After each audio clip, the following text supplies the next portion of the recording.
नमस्कार. परवा राष्ट्रवादी काँग्रेस पार्टी शरद पवार गटाच्या माध्यमातून एक जाहिरात माझ्या पाहण्यात आली आणि त्यात डोमकावळे दाखवले होते.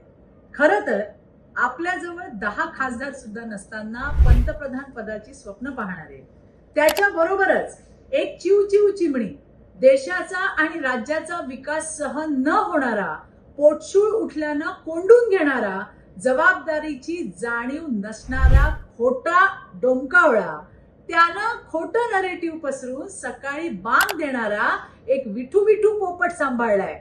जातीयवादी आणि नकारात्मक राजकारण पेरणारा हा अजून एक डोमकावळा, सतत नाना म्हणत पप्पूच्या आदेशाची वाट पाहणारा, राज्यामधील महायुतीचं सरकार जावं म्हणून 2.5 वर्ष देव पाण्यात घालून बसलेले हे 3 डोमकावळे अत्यंत निराश आणि हताश झालेत.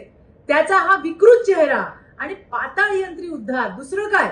एक लक्षात घ्या, तुम्ही कितीही टीकास्त्र सोडली, अगदी कमरेखाली वार केले, तरीही राज्यातील जनता ही महायुतीच्या कारभारावर खुश आहे.